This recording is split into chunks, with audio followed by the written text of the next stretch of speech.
Start करते हैं। पहला लाइन कह रहा है भाषा प्राथमिक रूप से कैसी है? मौखिक। ऐसे भाषा के 3 रूप हम लोग पढ़ते हैं, मौखिक, लिखित और सांकेतिक। लेकिन पूछे प्राथमिक रूप से भाषा कैसी है तो मौखिक। डायरेक्ट क्वेश्चन पूछ देता है बच्चा, उसमें ये भी लिख देगा उपरोक्त में से सभी। अब बच्चा कंफ्यूज हो रहा है, हम पढ़े तो तीनों है, लिखित, मौखिक और सांकेतिक भी, लेकिन अगर प्राथमिक रूप से पूछे तो क्या होगा?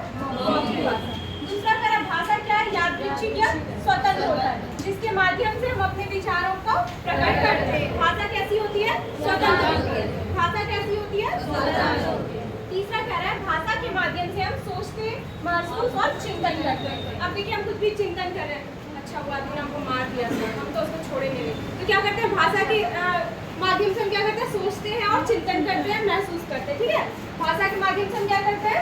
सोचते हैं, चिंतन करते हैं और महसूस करते हैं। यहीं पर से एक लाइन आएगा, सोचना और चिंतन जो है भाषा से प्रभावित होता है कि नहीं?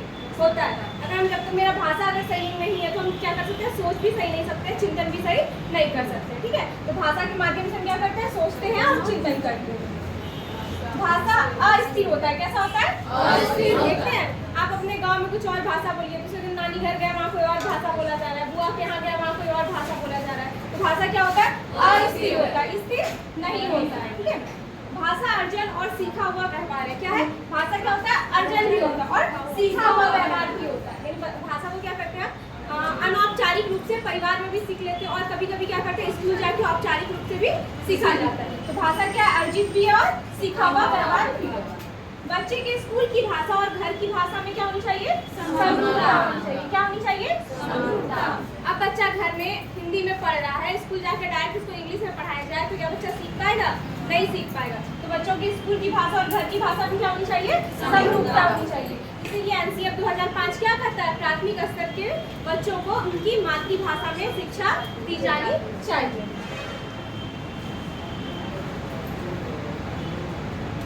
अच्छा, ये कट गया थोड़ा। भाषा सीखने के लिए क्या होना चाहिए? भाषा समृद्ध परिवेश। भाषा समृद्ध परिवेश। सरकारी स्कूल में बोर्ड पर क्या कहते हैं, दीवार पे पेंट बना के लिखा रहता है कि और से अनार जो खाएगा अनार कभी नहीं पड़ेगा बीमार, ठीक है, लिखा रहता है, कहानी टाइप का लिखा रहता है। वो क्या होता है? भाषा समृद्ध परिवेश हम प्रदान करते हैं। तो यदि बच्चा को भाषा समृद्ध परिवेश दिया जाए तो बच्चा भाषा क्या करेगा? आसानी से सीखेगा। दूसरा है भाषा एक नियमबद्ध व्यवस्था है। कैसा व्यवस्था है? नियमबद्ध व्यवस्था है। भाषा क्या है? नियमबद्ध व्यवस्था है। दूसरा भाषा व्यवस्थाओं का व्यवस्था है। क्या है? व्यवस्थाओं का व्यवस्था। आप मान लीजिए हम चाहे आप कहीं भी काम कर रहे हैं, पढ़ रहे हैं, लिख रहे हैं, भाषा के बिना कुछ हो सकता है? नहीं हो सकता। और उन सब चीज को संभालने वाला जितना भी व्यवस्था है वो क्या होता है? भाषा होता है। इसलिए भाषा को क्या बोला जाता है? व्यवस्थाओं का व्यवस्था बोला जाता है। ये जितना भी व्यवस्था है सारे को कौन कंट्रोल करता है? कहीं हमारा भाषा कंट्रोल करता है। इसलिए भाषा को क्या बोला जाता है? व्यवस्थाओं का व्यवस्था बोला जाता है। डायरेक्ट लाइन आता है कि भाषा क्या है? भाषा क्या? व्यवस्थाओं का व्यवस्था। दूसरा, प्रत्येक भाषा का व्याकरण होता है। क्या होता है? प्रत्येक भाषा का व्याकरण। अच्छा, प्रत्येक भाषा की एक लिपि होनी आवश्यक नहीं है। नहीं, क्यों? देखिए आप देवनागरी लिपि में संस्कृत भी लिखते हैं और हिंदी भी लिखते हैं, तो एक भाषा की एक लिपि होनी आवश्यक नहीं है। दो भाषा की भी एक लिपि हो सकती है। एग्जाम्पल में वही संस्कृत भी किस लिपि में लिखते हैं? देवनागरी लिपि में। और हिंदी भी किस लिपि में लिखते हैं? देवनागरी। यानी प्रत्येक भाषा की क्या होती है? एक लिपि होनी आवश्यक नहीं है। दूसरा है हिंदी भाषा एक राजभाषा है। क्या? राजभाषा। राष्ट्रभाषा नहीं है। हमारी कोई भी राष्ट्रभाषा नहीं है। हिंदी क्या है? राजभाषा। अच्छा, संविधान की 8वीं सूची में अनुसूची में किसकी भाषा है? अच्छा, ये 4 को थोड़ा याद कर लीजिए, बोडो, संथाली, मैथिली और डोगरी। बोलिए। क्योंकि ऊपर का सब नहीं पूछता है, जब भी ऑप्शन में रहता है निम्न में से कौन सा 8वीं अनुसूची में शामिल है, तो अभी तक जो देखा गया कौन कौन भाषा बोली है?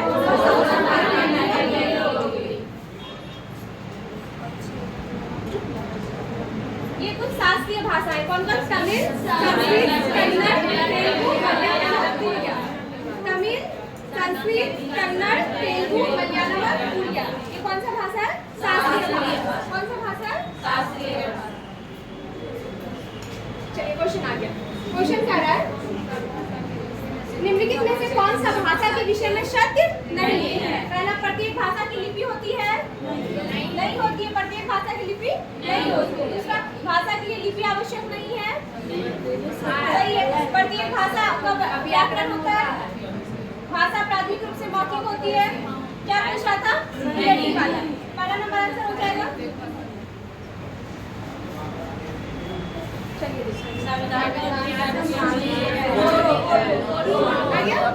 आठवीं अनुसूची में कौन सा शामिल है?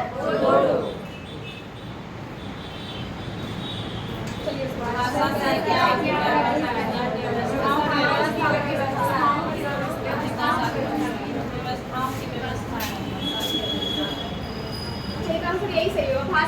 भाषा से क्या अभिप्राय है? भाषा विज्ञान का व्यवस्था है? नहीं। भाषा क्या व्यवस्थाओं का व्यवस्था है। तीसरा कार्य था विकासात्मक व्यवहारात्मक व्यवस्था है, ऐसा भी कुछ नहीं है। अक्षर और ध्वनियां है, ये भी नहीं है। भाषा क्या व्यवस्थाओं का व्यवस्था है। चलिए इसको देखते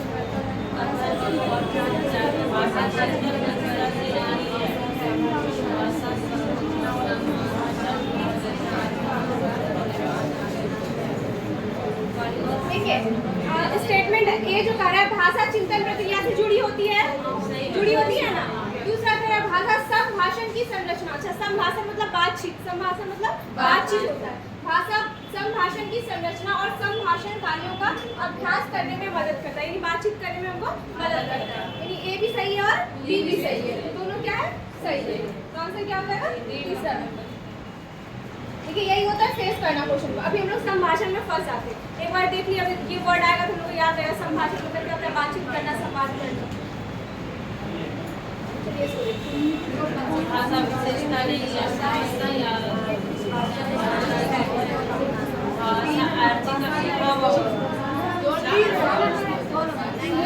भाषा क्या होती है? स्थिर होती है, अस्थिर होती है। क्या लिख दिया? भाषा गलत हो गया ये। अब पूछ भी क्या रहा है? निगेटिव पूछ रहा है। निगेटिव भी ना पूछ रहा है, तो आंसर क्या हो गया था?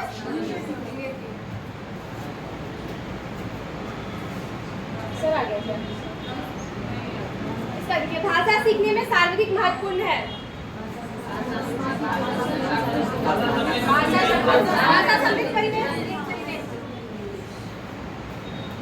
अच्छा, भाषा अर्जन और अधिगम। पेन फट गया मेरा।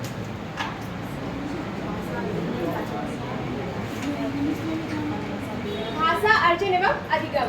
अर्जन को क्या कहते हैं? एक्विजिशन। क्या कहते हैं? एक्विजिशन। और अधिगम को क्या कहते हैं? लर्निंग। अधिगम को क्या कहते हैं? लर्निंग। अब देखिए भाषा अर्जन जो होता है ये कैसा होता है? प्राकृतिक प्रक्रिया। कैसी है? प्राकृतिक प्रक्रिया। अनुकरण द्वारा सीखते हैं। किसके द्वारा? अनुकरण द्वारा। परिवार में सीख लेते हैं। कहाँ सीख लेते हैं? परिवार। अच्छा, सहज और स्वाभाविक होता है। इसमें हम ज्यादा एकदम क्या बोलते हैं, पूरा ध्यान केंद्रित नहीं किए रहते कि हमको सीखना है एकदम बैठ के 1 घंटा मम्मी बोल रही है तुम 1 घंटा बैठ के सुन लो, तुम भाषा सीख जाओगे, ऐसा कुछ भी नहीं होता। क्या होता है? स्वाभाविक होता है। कैसा होता है? स्वाभाविक। हम क्या है सुनते सुनते स्वतः ही भाषा क्या करते हैं? अर्जन कर लेते हैं। मम्मी पापा आपस में बात कर रहे होते हैं कि छुट्टी होगा, बच्चा पीछे से बोलता है छुट्टी, तो क्या होता है? वो बच्चा क्या करता है? अनुकरण द्वारा करके स्वाभाविक रूप से सीख लेता है। अच्छा, अनौपचारिक परिवेश में। कैसे परिवेश में? अनौपचारिक। ये कोई नियम कानून वाला परिवेश नहीं मिलता है। अनौपचारिक परिवेश में मातृभाषा या क्षेत्रीय भाषा, ये कौन सी भाषा कैसे सीखते हैं? अर्जन द्वारा। कैसे सीखते हैं? अर्जन द्वारा। क्वेश्चन आएगा मातृभाषा बच्चा किसके द्वारा सीखता है? अर्जन द्वारा या अधिगम द्वारा? द्वितीय भाषा अधिगम द्वारा कौन सा भाषा सीखते हैं? द्वितीय भाषा। इसमें नियम और व्याकरण को सीखते हैं। क्या सीखते हैं? नियम और व्याकरण को। विद्यालय में कौन सी भाषा सीखते हैं? द्वितीय भाषा। इसमें प्रयास और इफर्ट लगाना पड़ता है, जटिल होता है थोड़ा। देखते हैं इंग्लिश सीखते हैं हम लोग, सीखना पड़ता है V1 V2 V3। Noun is the name of person place animal और थिंग। क्या करते हैं? उसको हमको सीखना पड़ता है। वो थोड़ा क्या होता है? जटिल होता है, इफर्ट लगाना पड़ता है। ठीक है। औपचारिक साधनों से। कैसे? औपचारिक।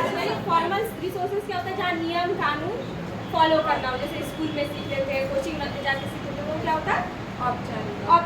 औपचारिक साधन होते हैं। ठीक है।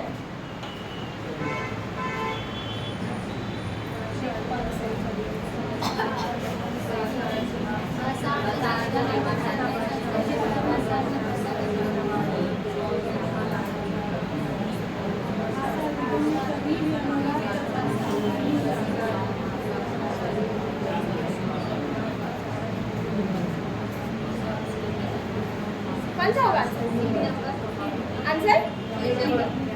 कितना नंबर? 3 नंबर। पहला कह रहा है सांस्कृतिक विभिन्नताओं, भाषा अर्जन और भाषा अधिगम को प्रभावित करने वाला महत्वपूर्ण कारक है। एकदम सही है।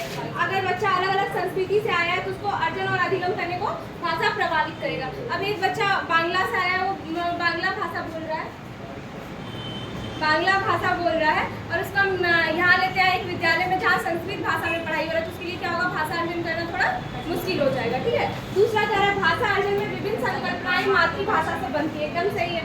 भाषा अर्जन में जो संकल्पनाएं होती है वो किससे बनती है, मातृभाषा से बनती है। तीसरा कह रहा है भाषा अधिगम में कभी भी अनुवाद, एकदम भाषा अधिगम में क्या करता है, अनुवाद का सहारा लेना पड़ता है, अनुवाद का सहारा लेना पड़ता है। जैसे हम लोग इंग्लिश सीखेंगे तो इंग्लिश का कहानी जब पढ़ेंगे उसको अनुवाद पहले करेंगे हिंदी में, तब क्या होगा, हम इंग्लिश सीख पाएंगे। तो अनुवाद का सहारा लेना पड़ता है। यहाँ क्या लिख दिया, अनुवाद का सहारा नहीं लेना पड़ता है, तो ये क्या हो गया, गलत हो गया। ठीक है। Next question.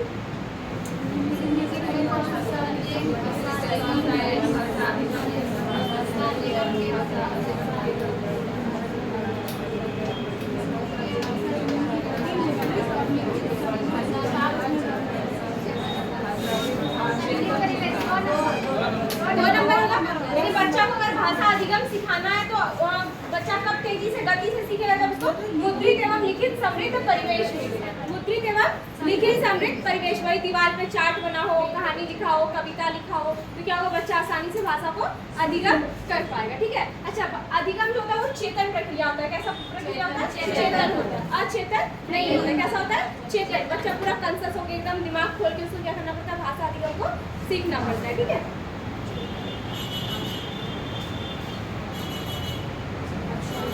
अच्छा, भाषा कौशल। अब आप लोग तुरंत बोलिएगा कि मैं उल्टा पुल्टा लिख दिया। होता क्या, पहले सुनना होता है, फिर बोलना होता है, फिर पढ़ना होता है और लिखना होता है। पर ऐसे लिखने का रीजन है कि बोलना और सुनना दो तरह का भाषा कौशल होता है। एक को कहते हैं अभिव्यक्तात्मक, क्या होता है, अभिव्यक्तात्मक। दूसरा होता है गृहणात्मक, क्या होता है। अच्छा, हम कहते हैं आप अपना विचार अभिव्यक्त कीजिए, यानी दूसरे के सामने रखिए। हम कैसे रख सकते हैं, या तो बोल कर रख सकते हैं या तो लिख कर रख सकते हैं, ऐसे ही ना। तो ये दोनों कैसे कौशल है, अभिव्यक्तात्मक कौशल। कैसे कौशल है, कैसे कौशल है। अब देखिए, ये है गृहणात्मक। कौन सा भाषा है, गृहणात्मक। अच्छा, गृहणात्मक तो जिससे हम ग्रहण कर सकते हैं। क्या कर सकते हैं, ग्रहण। हम ग्रहण कब करें, या तो कोई कुछ बोल रहा है उसको सुन के ग्रहण कर लेंगे, या दूसरा क्या करेंगे, कोई किताब को अभी उसको पढ़कर हम क्या कर लेंगे, ग्रहण कर लेंगे। तो अब इसमें से बहुत बार क्वेश्चन आया है कि निम्न में से कौन भाषा के कौशल अभिव्यक्तात्मक है। कौन कौन से, बोलना और लिखना, बोलना और लिखना। और गृहणात्मक कौशल में कौन सा आ जाएगा, एकदम कॉन्सेप्ट। कैसे ग्रहण करेंगे, या तो सुनकर या तो पढ़कर ग्रहण करेंगे। और अभिव्यक्त कैसे करेंगे, या तो बोलकर या तो लिखकर करेंगे। ठीक है, ऐसे ना होता है। आप इन दोनों के अलावा भी किसी से कर सकते हैं क्या, आप अभिव्यक्त नहीं कर सकते हैं। अच्छा, ये चारों कौशल क्या होता है, अंतर संबंधित होता है। कैसा होता है, ये चारों कौशल क्या होता है, अंतर संबंधित। बच्चा अगर बोलना नहीं सीखा है तो सही से लिखना पढ़ना भी नहीं सीख पाएगा। अगर पढ़ना नहीं सीखा है तो बच्चा लिखना नहीं सीख पाएगा। तो ये चारों जो कौशल होते हैं क्या होते हैं, अंतर संबंधित होते हैं। अच्छा, क्रम से नहीं सीखे जाते। इन भाषाओं को क्या किया जाता है, क्रम से नहीं सीखा जाता है। कैसे सिखाना चाहिए, अंतर संबंधित करके सिखाना चाहिए। कैसे सिखाना चाहिए, यानी बच्चा जब लिखो, आप 1 2 लिखवा रहे तो दूसरे बच्चा को बोलिए, लिखते साथ क्या करो, तुम बोलो ये क्या लिखा हुआ है 1, ये क्या लिखा हुआ है 2, ये क्या लिखा हुआ है 3। तो क्या करना चाहिए, सहसंबंधित करके पढ़ाना चाहिए। कैसे करना चाहिए, सहसंबंधित। क्रम से नहीं, ऐसा नहीं करेंगे बच्चों को पहले बोलना सिखा देंगे, फिर बाद में पहले सुनना सिखा देते हैं, फिर बोलना सिखा देंगे, ऐसा नहीं करते। लेकिन मनोवैज्ञानिक ने एक कर्म दिया हुआ है जिसको कहते हैं सुवोपली, सुवोपली, सुवोपली, यानी सु से सुनना, वो से बोलना, प से पढ़ना और ली से लिखना। ये मनोवैज्ञानिक क्रम है। लेकिन बच्चों को क्रम से नहीं सिखाया जाएगा। बच्चों को कैसे सिखाया जाएगा, संबंधित करके सिखाया जाएगा। चारों कौशलों को संबंधित करके सिखाया जाएगा।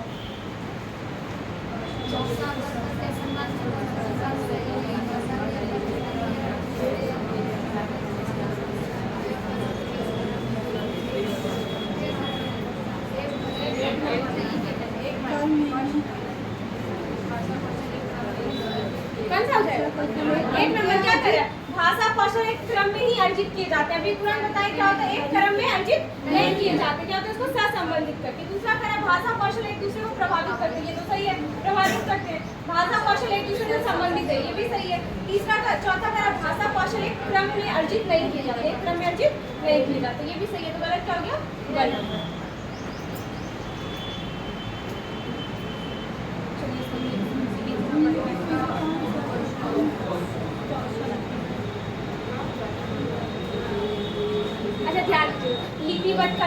कौशल नहीं है, वर्तनी याद करना ये तो कभी होगा ही नहीं, घटनाएं याद करना ये भी याद रखिए भाई। पठन का उपकौशल क्या होता है? अनुमान लगाना। पठन का उपकौशल क्या होगा? अनुमान लगाना। पठन का उपकौशल क्या होगा? अनुमान। नहीं हम पढ़ेंगे तब क्या करेंगे? किसी भी चीज़ का अनुमान लगा सकते हैं, ठीक है। अब मान लीजिए हम लोगों को ये सिखाने के लिए क्या करना पड़ेगा? पहले कोई बच्चे को आधा अधूरा कहानी दे देंगे, उसके बाद क्या करेंगे? इसको पूरा करके तो बच्चा क्या करता है? पढ़ने के बाद क्या करता है? अनुमान लगाने लगता है। तो पठन का एक उपकौशल क्या है? अनुमान लगाना। शिक्षण विधि, पहला क्या है? आगमन विधि। क्या है? आगमन विधि। आगमन विधि में क्या होता है? पहले उदाहरण से नियम की ओर, उदाहरण से सरल से स्थानीय से, ठीक है। तो आगमन विधि में क्या होता है? पहले बच्चे को उदाहरण देंगे तब नियम की ओर लेके जाएंगे, पहले बच्चे को सरल चीज बताएंगे तब कठिन चीज बताएंगे, पहले बच्चों को मूर्त चीज दिखाएंगे तब अमूर्त चीज दिखाएंगे। तो ये क्या होता है? आगमन विधि होता है। और निगमन विधि में क्या बताएंगे? पहले बच्चे को नियम बता देंगे, फिर अच्छा कहीं ना कहीं जो अधिगम भाषा अधिगम बच्चा को जो ग्रामर सिखाते हैं उसमें कौन सा विधि अपना लेते हैं? निगमन विधि। कौन सा अपनाते हैं? निगमन विधि। पहले नियम बताते हैं, फिर क्या बोलते हैं? बच्चे को उदाहरण देते हैं। लेकिन हमको कैसे सिखाना चाहिए बच्चों को ग्रामर? उदाहरण से नियम की ओर। पहले उदाहरण बच्चे को सिखा देंगे संदर्भ के साथ जोड़कर, उसके बाद क्या बताएंगे? अच्छा ये इसका नाम राम है, इसका नाम लखन है, उसका अच्छा जो नाम होता है ना इसी को संज्ञा कहते हैं। पहले क्या संदर्भ के साथ जोड़कर उदाहरण के साथ जोड़कर बच्चों को ग्रामर पढ़ाने की कोशिश करें। अच्छा पहले देखते थे ग्रामर का एक किताब आता था अलग से। अब बच्चों को लगभग क्या किया जाता है? जो इंग्लिश लिटरेचर होता है उसी के लास्ट में ग्रामर जोड़ दिया जाता है, ताकि बच्चा क्या करे? कहानी और कविता के माध्यम से क्या करे? ग्रामर भी सीख सके, ठीक है।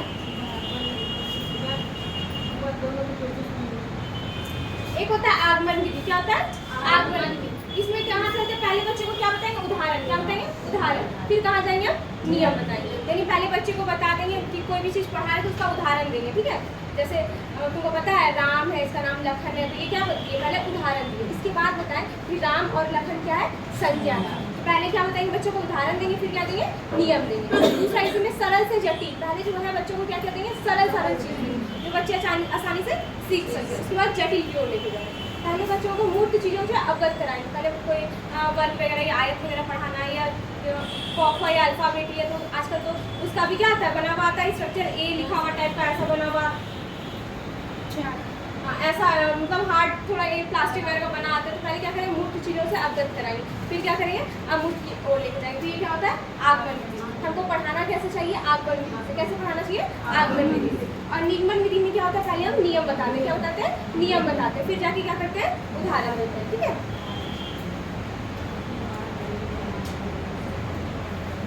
व्याकरण अनुवाद विधि। इस विधि में दूसरी भाषा का व्याकरण पहले पढ़ाया जाता है, जैसे संस्कृत या इंग्लिश। जैसे संस्कृत या इंग्लिश सिखाते समय हम उसका व्याकरण और उसके नियम बताकर भाषा की शिक्षा प्रदान करते हैं। अब देखिए संस्कृत और जब इंग्लिश सीखते हैं, क्या हम डायरेक्ट ग्रामर सीखते हैं? पहले क्या सीख लेते हैं? What is noun. संस्कृत ही सीखते हैं तो पहले संधि विच्छेद करना सीख जाते हैं, पहले क्या करते हैं? शब्द रूप सीख लेते हैं, पहले धातु रूप सीख लेते हैं। तब क्या होता है? हम पूरा क्या होता है? संस्कृत और हिंदी सीखते हैं। इसमें क्या होता है? दूसरी भाषा की व्याकरण पहले पढ़ाया जाता है। क्या पढ़ाया जाता है? पहले व्याकरण पढ़ाया जाता है, जैसे संस्कृत और इंग्लिश में। उसके नियम बताकर भाषा की शिक्षा प्रदान की जाती है। ये चीज लाइन को ध्यान देना। इस विधि में बोलने की अपेक्षा, यानी बोलने की बजाय किस पे ज्यादा बल दिया था? लिखने और पढ़ने पे। किस पे ज्यादा बल दिया जाता है? लिखने और पढ़ने पे। ये क्वेश्चन आया था कि व्याकरण अनुवाद विधि में किस पर ज्यादा बल दिया जाता है? बोलने पर, लिखने और पढ़ने पे। तो बोलने की बजाय किस पे होता है? लिखने और पढ़ने पर ज्यादा बल दिया जाता है। आप बच्चा को इंग्लिश ग्रामर पढ़ाइएगा तो क्या बोलवाइएगा? उसको कि नहीं बनता, उसको तो वही ट्रांसलेट करने आप लिखवाने के लिए, पढ़ने के लिए दीजिएगा। बोलने के बजाय इसलिए किस पे बल दिया जाता है? लिखने और पढ़ने पर बल दिया जाता है। प्राकृतिक विधि, ये तो वही अर्जन वाला बात आ जाएगा। अर्जन भी क्या है? प्राकृतिक विधि है। इस विधि में दूसरी भाषा को सिखाने के लिए सुनना और बोलना पर जोर दिया जाता है। किसमें? सुनना और बोलना पर जोर दिया जाता है, ताकि वे वाचिक रूप से परिचित हो जाए। इस प्रकार वे दूसरी भाषा को उसी तरह सीखेंगे जैसे अपनी मातृभाषा को सीखते हैं। मातृभाषा भी किससे सिखाया जाता है? प्राकृतिक स्वाभाविक रूप से सिखाया जाता है। तो जैसे मातृभाषा को सीखने के लिए क्या करते हैं? दूसरे का सुनकर, ये क्या करा बच्चा? हम खुद बोलकर बातचीत करके क्या होता है? भाषा को अर्जन कर लेते हैं। उसी तरह प्राकृतिक विधि में क्या होता है? अगर हमको दूसरा भाषा सिखाना है तो किस पे बल दिया जाता है? सुनने और बोलने पर। किस पे बल दिया जाता है? सुनने और बोलने पर। अब क्या देगा, प्राकृतिक विधि में किस पर बल दिया जाता है, सुनने और बोलने पर। और अनुवाद विधि में पढ़ने और लिखने पर, अनुवाद विधि में पढ़ने और लिखने पर, ठीक है। अच्छा, वाचित रूप से परिचित, यानी वाचित रूप मतलब वाचित मतलब बोलचाल के रूप से परिचित हो जाता है, ठीक है। और इस भाषा से इसी प्रकार दूसरी भाषा को क्या कर सकते हैं, बच्चों को सिखा सकते हैं। जैसे कि मातृभाषा को सिखाते हैं, मातृभाषा के लिए हम कोई ग्रामर वगैरह बच्चों को डायरेक्ट नहीं बताते, क्या करते हैं बच्चों को आपस में जो आप परिवेश में बच्चा सुनते हुए बोलते हुए सीख लेता है, वो सीख लेता है, वो भी कैसे रूप से, स्वाभाविक रूप से। वही क्या है, प्राकृतिक विधि, ठीक है। दूसरा है भाषा संसर्ग विधि। अच्छा, भाषा संसर्ग विधि प्रायः बच्चों को ग्रामर सिखाने के लिए करते हैं, किसको, बच्चों को। इसमें होता क्या है, रचनाओं के माध्यम से व्याकरण का ज्ञान दिया जाता है, किसके माध्यम से, रचनाओं के माध्यम से। क्लास 1-2 में देख लीजिए, कोई इंग्लिश ग्रामर या हिंदी ग्रामर की किताब नहीं चलती है, तो कविता कहानी के द्वारा क्या करते हैं, बच्चों को क्या करते हैं, व्याकरण का ज्ञान देते हैं। जैसे लिंग के बारे में बता देते हैं, ठीक है, काल के बारे में बता देते हैं कि अच्छा खाना खा चुके हैं तो क्या होगा, खाना खा चुके हैं। अगर पापा खाना खा रहे हैं तो बोलो पापा खाना खा रहे हैं। तो क्या होता है, ये किसके लिए होता है, बच्चों के लिए। भाषा संसर्ग विधि किसके लिए होता है, बच्चों के लिए। भाषा संसर्ग विधि से बच्चों को क्या सिखाते हैं, व्याकरण सिखाते हैं, और किसके द्वारा, रचनाओं के माध्यम से, कविता कहानी सबके माध्यम से।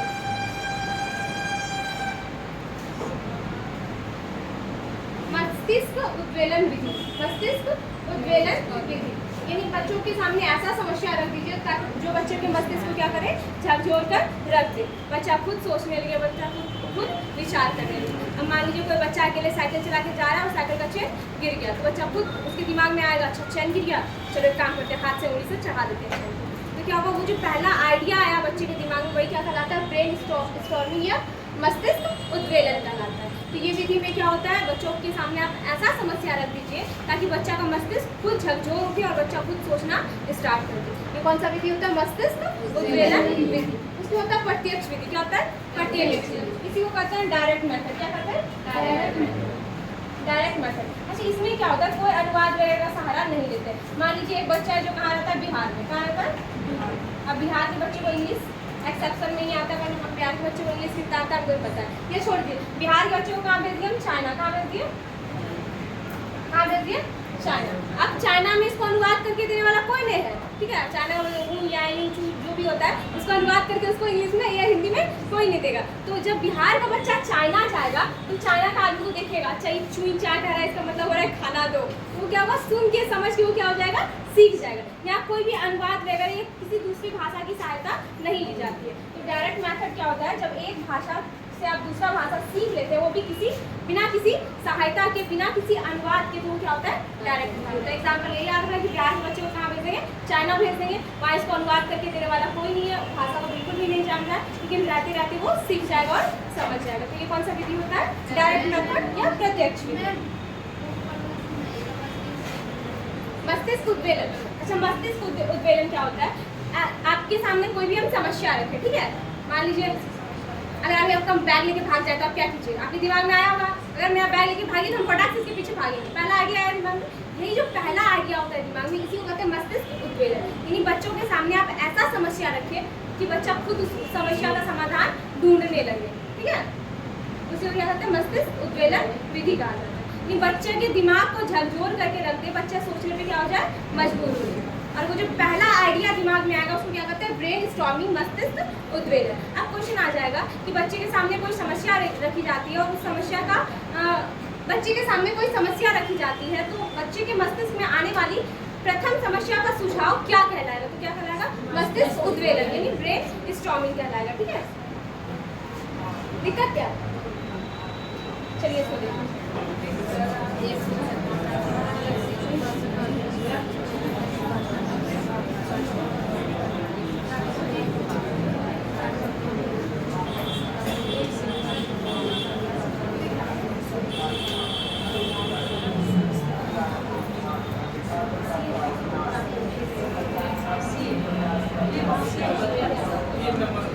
क्या हो जाएगा, सी नंबर, प्राकृतिक विधि। और भी कुछ होगा, लक्ष्य भाषा क्या दिया, क्या कर दिया है, लक्ष्य भाषा। इसलिए क्या होगा, श्रव्य भाषिक विधि होगा, क्या होगा, श्रव्य,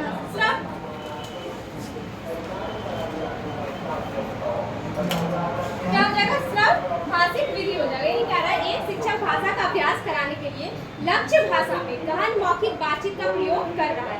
इस विधि को किस रूप में जाना जाता है? किसमें जाना है? श्रव्य भाषिक विधि में। श्रव्य, क्योंकि बातचीत कर रहा, मौखिक बातचीत कर, तो भाषा कैसे सीखेगा बच्चा? श्रव्य करके। कैसे सीखेगा? सुन करके सीखेगा। उसको क्या कहेंगे? श्रव्य भाषिक विधि कहा जाता है। ये इस बार का क्वेश्चन है, ठीक है। ये थोड़ा सा लैंग्वेज में घुमा फिरा के पूछ देता है, जो सबको क्या हो जा रहा है? कंफ्यूज हो जा रहा है। क्या कर रहा है? लक्ष्य भाषा। क्या कर रहा है? लक्ष्य भाषा में गहन मौखिक बातचीत। क्या कर रहा है? गहन मौखिक बातचीत का प्रयोग कर रहा है। तो क्या हो जाएगा? श्रव्य भाषिक विधि हो जाएगा। बच्चा क्या करेगा? सुनकर सीख रहेगा। इसको देखिए,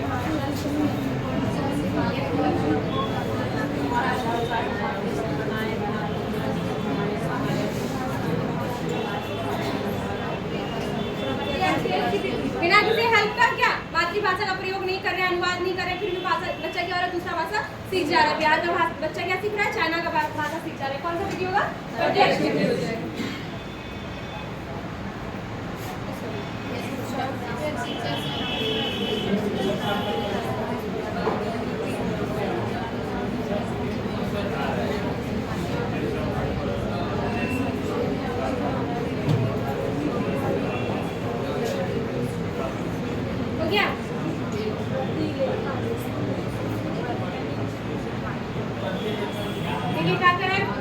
टीचर जो वो क्या करिए, कुछ श्यामपट्ट पर शब्द लिख दे रही है और बच्चों को क्या करिए? उतार दे। ऐसा ना क्वेश्चन क्या है? लिखने का रही बच्चा को देखकर पहला क्या? खेल विधि। ऐसा तो कुछ बच्चा को खेल तो खिलवाने नहीं है। श्यामपट्ट पर लिखा करिए, लिखो। खेल विधि तो होगा नहीं। अभ्यास विधि ड्रिल ये भी नहीं है। प्रतिलेख होता है और एक श्रुतिलेख होता है। अगर श्यामपट्ट पर कुछ लिख दिया उसको हुबहू आप उतार रहे हैं तो क्या होगा? प्रतिलेख। श्रुतिलेख होता है सु मतलब सुनना, सु मतलब सुनना। तो श्रुतिलेख विधि क्या होगा? जब आप सुन के लिख रहे। बच्चे में हम लोग को लिखा है लिखो विद्यालय, विद्यार्थी। ऐसा टीचर शब्द चुनता था ना, हंसी का तरीके का हम लोग उलझ के रह जाते थे। तो जो डिक्टेशन करवाया जाता था कि लिखो विद्यार्थी, लिखो स्कूल, उसके बाद चेक किया जाता क्या नंबर आया, तो वो क्या करवाया जाता था? श्रुतिलेख। क्या कराता था? श्रुतिलेख। और टीचर कुछ बोर्ड पर लिख दिया, उसको हुबहू हम लोग को देख के लिखना है, वो क्या कराता है? प्रतिलेख। ठीक है, श्रुतिलेख और प्रतिलेख। श्रुतिलेख क्या होता है? जब हम सुन के लिखते। क्या होता है? जब हम सुनकर लिखते हैं। लेखन, लेखन कैसा होना चाहिए?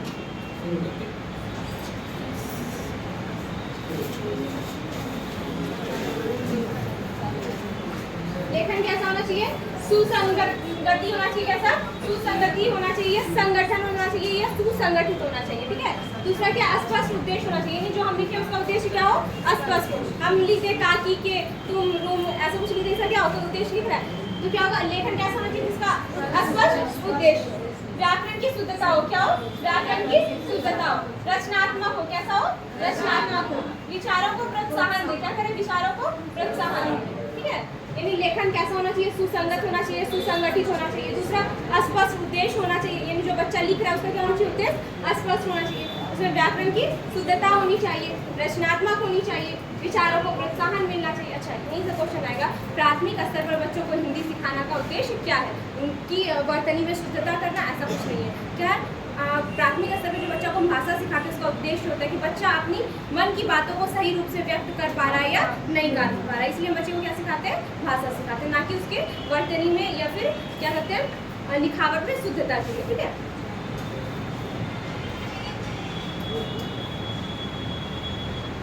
ये वाला क्वेश्चन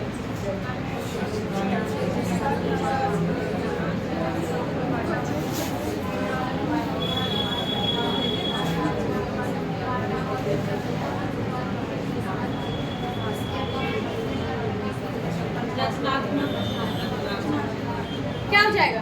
रचनात्मक हो जाएगा। क्या हो जाएगा? रचनात्मक हो। कुछ निर्देश तो दे नहीं रही है, नियंत्रित लेखन तो दे नहीं रही है कि तुम यही चीज लिखो, ऐसा भी कुछ नहीं बात कर रही है। उत्पाद लेखन का भी बात नहीं हो रहा है कि तुम अपने से सारी चीज लिखो। तो क्या हो रहा है? रचनात्मक लेखन का बात हो रहा है कि आधा कहानी या कथा सुना देती है और बोल दिया अच्छा तुम अभी 10th क्लास में ये बहुत ज्यादा, जब बोर्ड का एग्जाम होता है तो बच्चे को क्या दिया जाता है? आधा स्टोरी दे दिया जाता है और कहता है कि अपने चिंतन से क्या करो, इस स्टोरी को पूरा करो कि अंत में इस कहानी का होता क्या है। तो वो क्या होता है? रचनात्मक लेखन होता है। कैसा होता है? रचनात्मक लेखन होता है।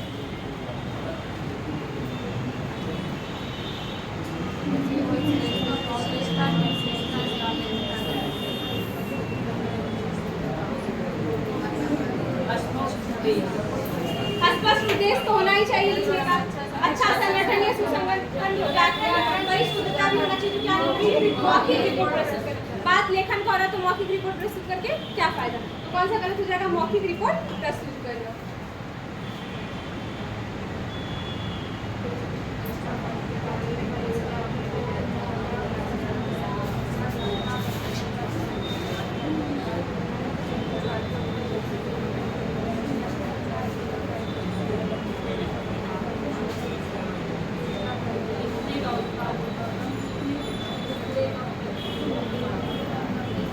आंसर क्या हो जाएगा, लिखने का कोई रणनीति वाला बात नहीं है, व्यक्तिगत लेखन यानी एक का तो बात करनी है, उत्पाद लेखन यानी प्रोड्यूस कराने का बात कर नहीं रहा, तो क्या हो जाएगा, लिखने की प्रक्रिया होगा। बच्चे को क्या कर रहे हैं, लिखने को कह रहे हैं, क्या कर रहे हैं, बच्चे को लिखने को कह रहे हैं। विद्यार्थियों ने अपने विचारों को लिखा, एक रूपरेखा बनाई था, एक अनुच्छेद लिखा। तो क्या कर रहा है बच्चा, क्या कर रहा है, लेखन का प्रक्रिया उत्पादन को फॉलो कर रहा है। ठीक है,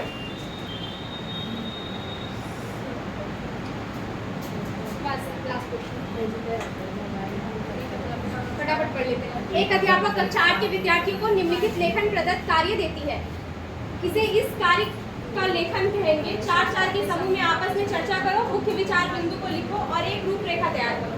विषय के पक्ष तथा विपक्ष में 2 तर्क प्रस्तुत करने का। तो क्या हो जाएगा, तर्कमूलक लेखन। क्या हो जाएगा, तर्कमूलक लेखन। बच्चा को क्या प्रस्तुत करने का है, तर्क। क्या हो जाएगा, तर्कमूलक लेखन हो जाएगा। ठीक है,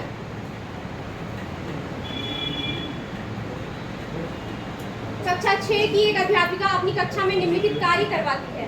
8 वाक्यों के एक छोटे से अनुच्छेद को 2 भागों में बांटा गया और जोड़ों में बैठे प्रत्येक विद्यार्थियों को हर दूसरा वाक्य दिया गया। प्रत्येक शिक्षार्थी एक दूसरे को वाक्य बताते हैं। अब उन्हें पूरा अनुच्छेद लिखना है। इस कार्य को क्या चाहिए, वर्तनी श्रुतिलेख, परामर्श श्रुतिलेख। क्या होगा, आपस में क्या करना है, बातचीत करके वो पूरा करना है। ठीक है, परामर्श श्रुतिलेख यानी आप दोनों ग्रुप में बांट दिए, ये कह रहा है तो आप सुन के लिख रहे हैं, आप कह रहे हैं तो ये सुन के लिख रहे हैं, और क्या करिए, आपस में बातचीत करते हुए श्रुतिलेख को पूरा करिए। तो क्या हो जाएगा, परामर्श श्रुतिलेख हो जाएगा। बस इतना ही। नेक्स्ट, अच्छा अभी कुछ मनोवैज्ञानिक का चर्चा करना है कि वाइगोत्स्की क्या करते हैं, जीन पियाजे क्या करते हैं, स्किनर क्या करते हैं, नॉम चॉम्स्की क्या करते हैं और स्टीफन क्रेसन क्या करते हैं। ये 5 मनोवैज्ञानिक हिंदी में हमको पढ़ना रहता है। अभी कक्षा में पढ़ना